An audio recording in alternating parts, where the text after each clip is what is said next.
Montana Territory, 1879. The wind howled low across the prairie as a rider came over the ridge, dust trailing behind him like smoke from a dying fire.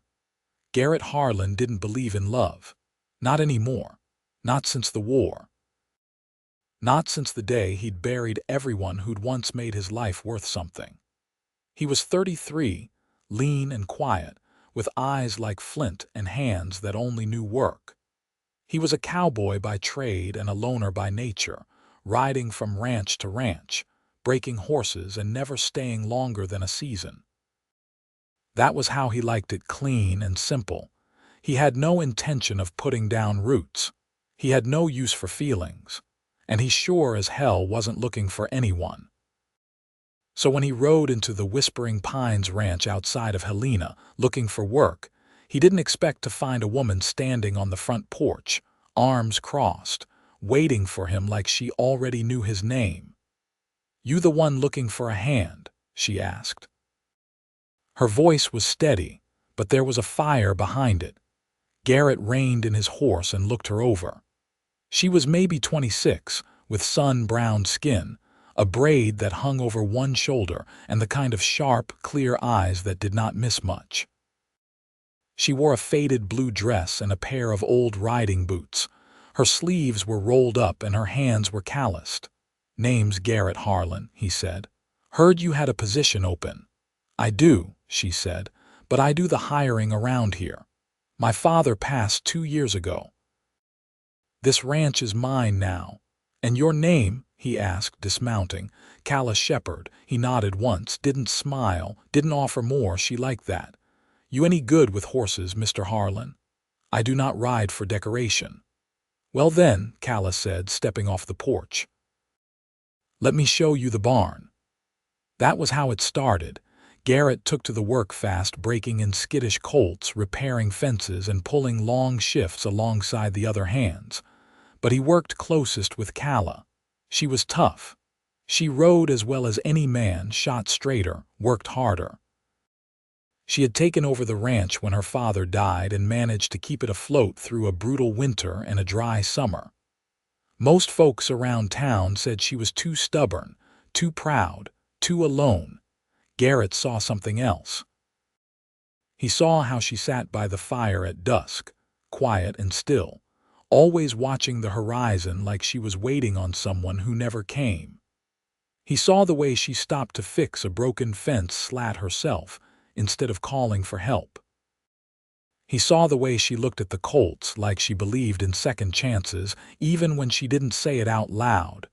But Garrett kept his distance. He had made a promise to himself long ago. No love, no strings, no future. Calla never asked for more. But she noticed when he fixed the hinge on the corral gate without being asked. She noticed when he handed her his coat during a cold ride back from town. And she noticed the way he looked at her, sometimes like he wanted something he would not let himself reach for. Then everything changed. It was a Sunday afternoon when Calla was riding back from the river, just south of the property line, when she heard the cry. A child's cry. She found them under a cottonwood, a boy, maybe 8, clutching his little sister who could not have been more than 3. Both barefoot, dirty, shivering. The girl's lips were blue. The boy's arms were cut where he had dragged her through the brush. Calla got off her horse and knelt beside them. "My name is Calla," she said gently. "I'm going to help you." "What are your names?" The boy's voice shook. "I'm Nalan. This is my sister Nora. Our ma told us to hide. She never came back." Calla's jaw tightened. "How long have you been out here?" 2 days. She did not waste time.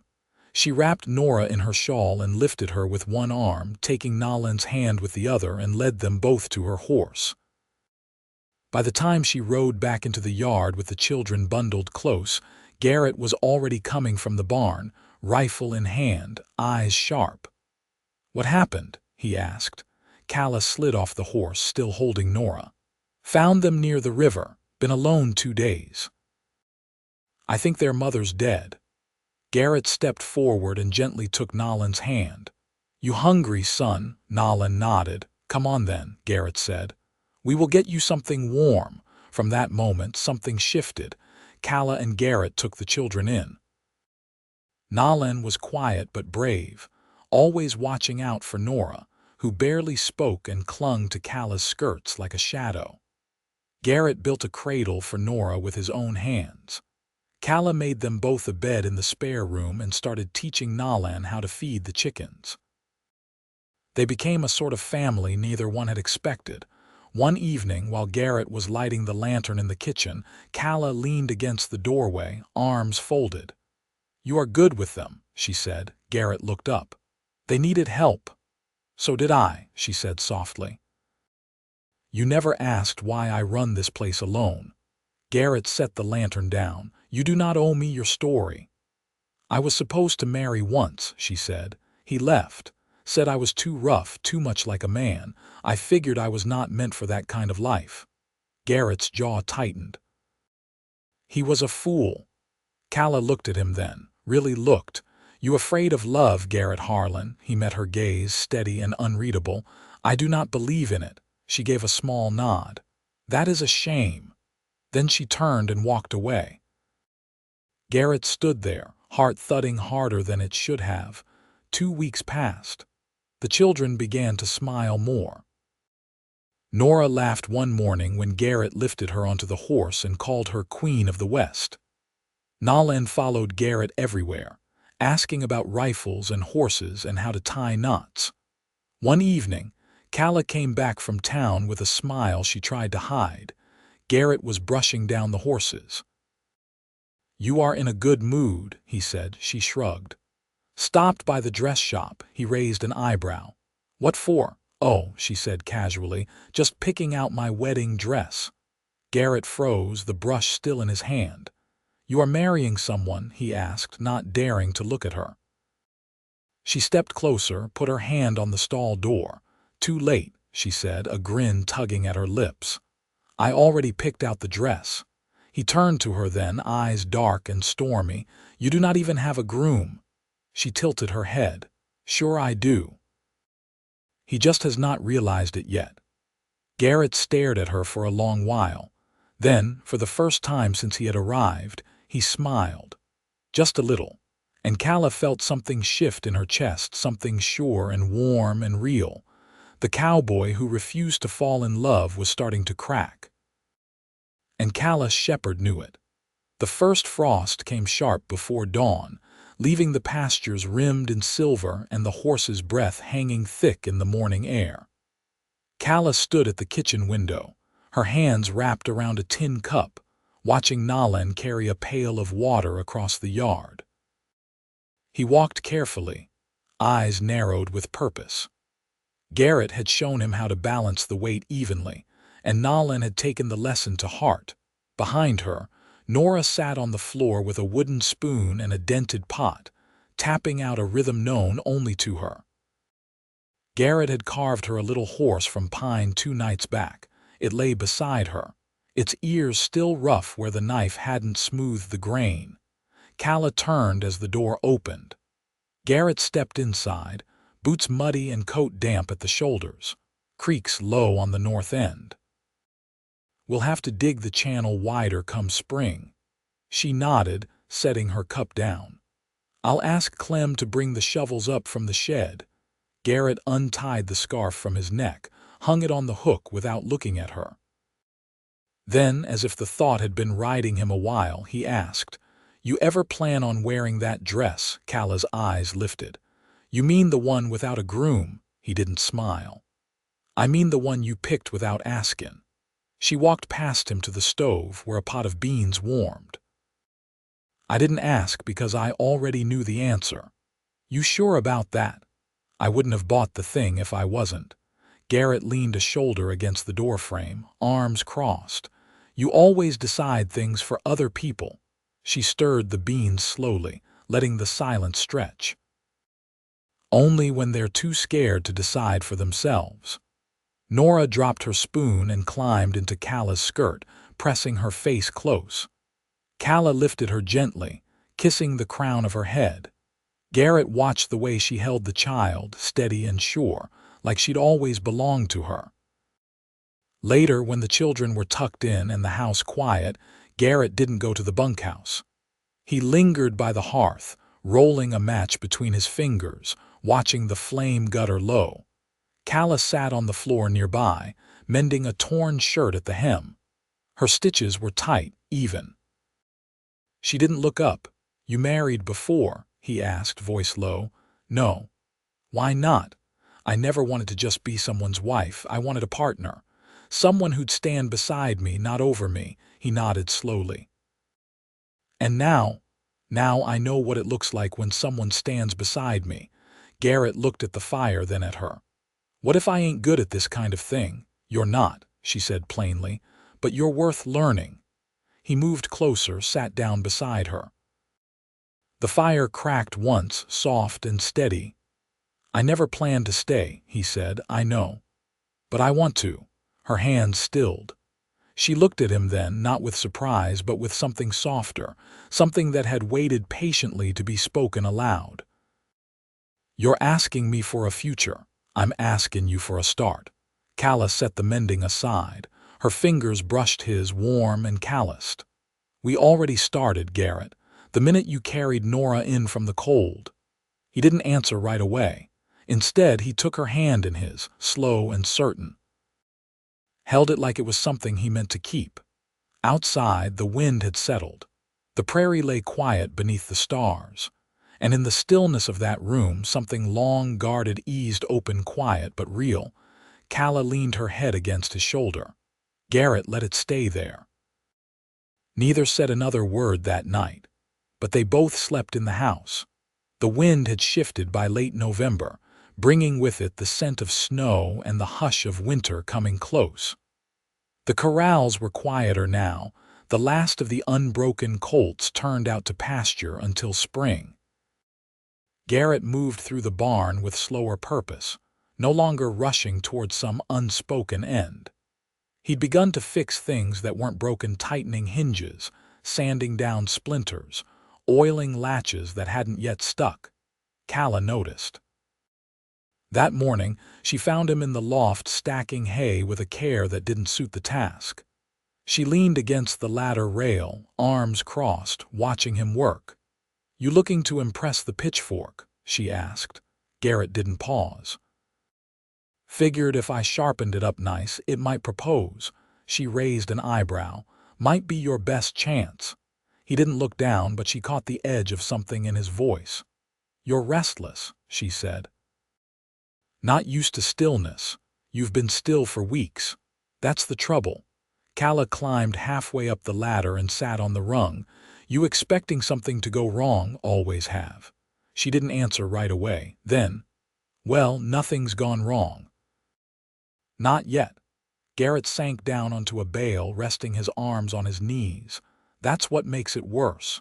Calla studied him, quiet and steady. "You think you don't deserve peace. I know I don't. Then why are you still here?" He looked at her fully then, weariness in the lines of his face. "Because leaving would be worse." Calla nodded once, then stood and climbed the rest of the way up. She crossed the loft and sat beside him, the hay rustling under her skirt. "Then stay," she said. "But you don't get to punish yourself while you do it." They sat like that for a time, the cold creeping in through the open slats. She didn't press him further. She didn't need to. That evening, the first snow fell quiet and fine, like sifted flour. Nalin ran out to catch flakes on his sleeves while Nora toddled after, bundled in a knitted shawl that hung nearly to her boots. Garrett watched from the porch while Calla lit the lantern inside. "You ever see snow like this down where you're from?"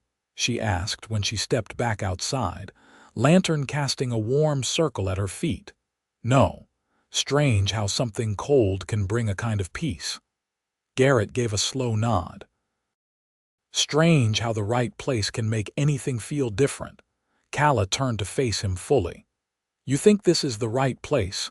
He looked down at Nora, now held snug against Nalin's side, two shadows in the snowlight. "I do." Calla's voice softened. "Then stop waiting for it to fall apart." He didn't answer, But when she reached for his hand, he didn't pull away. The next day, a letter arrived. It came by way of the postman out of Helena, tucked in beside a bolt of cloth Calla had ordered weeks ago. She read the envelope twice before opening it, her hand going still when she saw the seal. Garrett stood beside the stove, watching closely. "You know who it's from?" he asked. "My mother." He waited. "She's coming," Calla said. "Day after next. Wants to meet the children." Garrett tilted his head.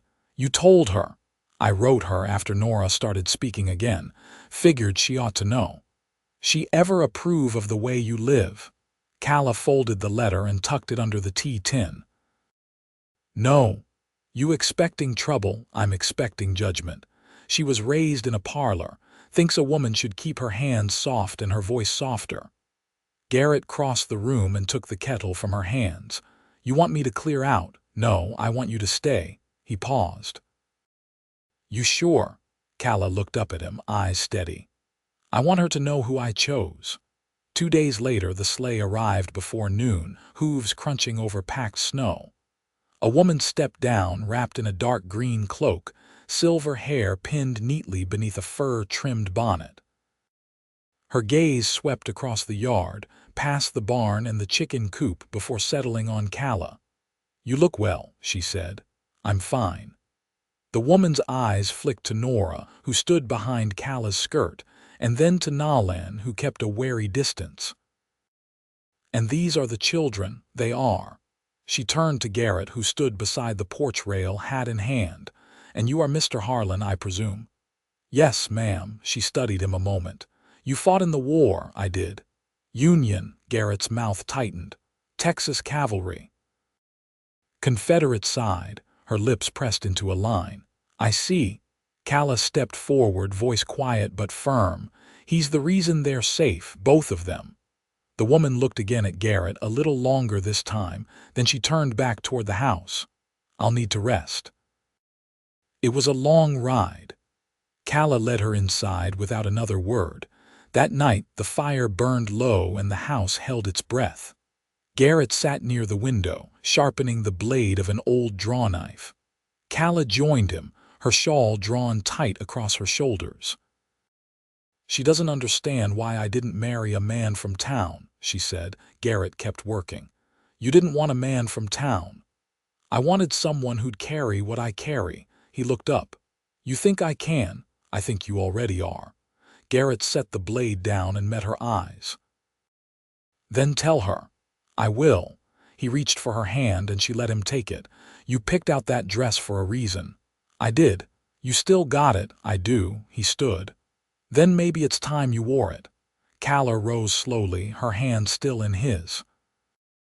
"You asking me to marry you. I'm telling you I belong here. With you, with them." She didn't need more than that, and when she finally said yes, it wasn't with ceremony or surprise. It was with quiet surety, like the turning of a season. The cowboy who never meant to stay had laid his roots deep, and they held. The morning of the wedding came quiet and sharp, the snow still clinging to the fence rails in soft drifts. Calla stood barefoot beside the bed, brushing her hair in the pale light before the fire. Her dress hung from the doorframe, its simple white muslin a stark contrast to the rough planked walls. She had let her mother press the hem and sew in a few glass buttons along the cuff's small concessions, nothing more. Garrett hadn't seen the dress. He hadn't asked. He'd spent the evening before in the barn, sleeping in the tack room with his coat for a blanket. Not out of nerves, just need. Nalan tapped gently at the doorframe. "She's waitin'," he said. Calla turned. "Who is?" "Miss Lottie. Said she'd help with your hair." Calla pulled the shawl around her shoulders. "You fed the hens?" "Yes, ma'am, and Nora's with Clem's wife." "All right then." She found Lottie in the kitchen, apron damp from scrubbing the counter clean. Lottie had been the ranch cook since her teens, born to a Métis trader and a Crow woman, and she had seen every kind of marriage Montana territory offered. "Sit," Lottie said, pulling out a stool. Calla obeyed. Lottie ran her fingers through Calla's hair, separating and braiding with quiet precision. The only sound was the stove ticking and the wash kettle bubbling low. "You love him?" Lottie asked, not looking up. "I do." "You sure he's not running from something?" "He was," Calla said. "But he stopped." Lottie nodded once and tied off the braid with a red ribbon. "Then you're ready." By the time they stepped outside, the sun had warmed the snow just enough to soften the ground. The ceremony was held out by the cottonwoods, the same ones where Calla had found Nalan and Nora. Clem stood ready with his Bible, coat buttoned tight, beard dusted with frost. Garrett waited beneath the largest tree, his boots freshly brushed, his shirt collar stiff. He held his hat in his hands and stared at the snow-packed earth as if it might shift beneath him. When Calla stepped into the clearing, he looked up. He hadn't expected how quiet it would hit him. She walked slowly, braid down her back, dress catching the light like winter wheat. No lace, no veil, just her. He swallowed hard. "You ready?" Clem asked, voice low. Garrett nodded. Calla reached him and he offered his arm. She took it. Clem opened his Bible, but Calla raised a hand. "No verses," she said, "just the words." Clem gave a nod. "Then say what you came to say." Garrett looked at her. "I never planned for a life, just the next mile, the next job. I didn't think I was meant for more than passing through." Calla's fingers curled around his. "You were wrong," she said. "You were meant to stop here." Garrett held her gaze. "I'll stay." Clem closed the Bible. "That's all I needed." He stepped back. Garrett leaned in, kissed her once. Nothing showy, just enough. The kind of kiss that didn't pull a cheer, just a held breath and a few wet eyes. Nalan stood near the porch, Nora on his hip. The girl reached out a hand toward the pair beneath the tree. Nalan held her tighter. That night, the wind changed again. Warmer now, coming down off the high ridges, curling through the corral and into the empty barn inside the house. Calla lit the lamp in their room. Garrett stood at the window, watching the dark. "You ever think we'd end up here?" she asked, unpinning her braid. "I didn't think I'd end up anywhere."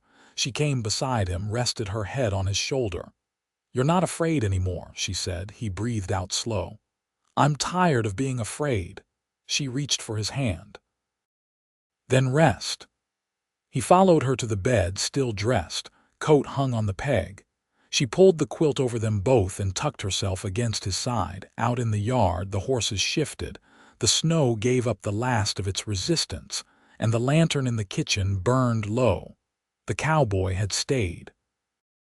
And the woman who waited had been right. By early March, the thaw had begun.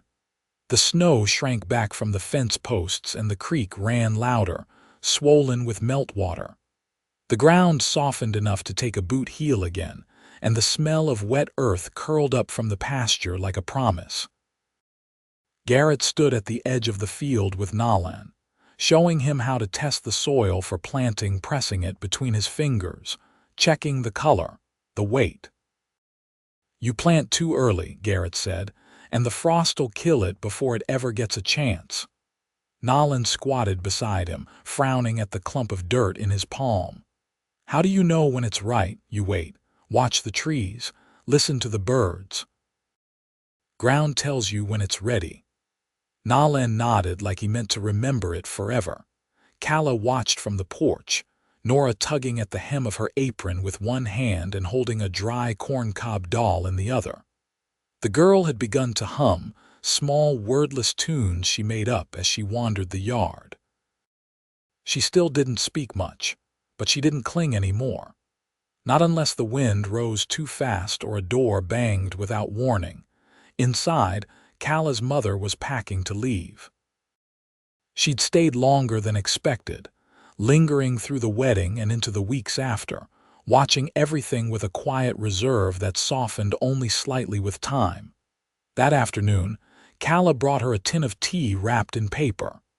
"For the journey," she said, placing it on the dresser. Her mother turned, smoothing the edge of her shawl. "You've done well." Calla didn't answer. Her mother looked toward the window where Garrett and Nalan were walking the fence line.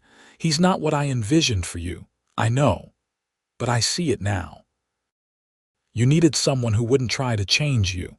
Calla crossed her arms. "Or leave." Her mother gave a small, tired nod. "I see that too." They didn't embrace. They rarely had. But when her mother stepped into the sleigh that afternoon, she reached down and pressed Calla's hand once, firm and brief. Garrett stood near the barn, watching. He didn't wave.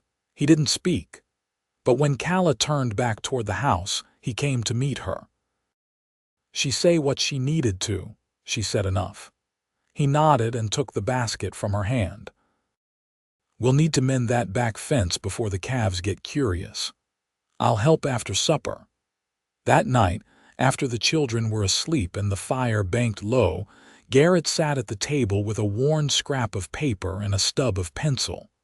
Calla watched him from the counter, drying the last plate. "You writing someone?" she asked. He didn't look up. "A man I served with. He's in Kansas now, got land, a family. You miss any of them?" He blew out a slow breath. "I miss pieces of who I was back then, not the whole of it." She came to stand beside him, one hand resting on the table. "You ever think about having more?" He looked at her, puzzled. "More what? Children?" "A bigger family." Garrett set the pencil down. "I do." Calla sat in the chair across from him. "I'd like to have a child with you." He reached out and took her hand. "Then we will." There was no fanfare. No sweeping gesture. Just the quiet certainty of knowing what came next. Spring came in full, slow and green. The creek settled and the earth opened to the plow. Garrett taught Nalan how to harness the mule team, and Calla showed Nora how to drop seeds in neat rows with her tiny fingers. They worked in tandem, the rhythm of their lives steady, small, and whole. One evening in late May, Calla stood beneath the cottonwoods, her hand resting on the small swell of her belly. Garrett came up behind her, his arms sliding around her waist. "Feel it yet?" he asked. "Not yet." "Soon." He pressed his cheek to her temple, breathing her in. "You scared?" "A little. I'll be here." "I know." She turned in his arms and looked up at him, the last of the day's light catching in the lines beside his eyes. "You still waiting for something to go wrong?" she asked. He shook his head. "No, I'm just grateful."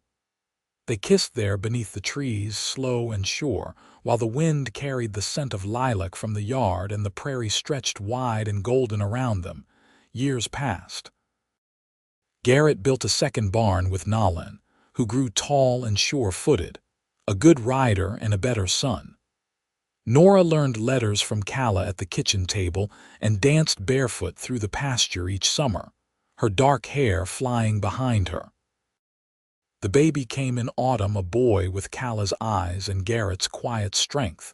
They named him Elias. Calla never left the ranch. She didn't need to.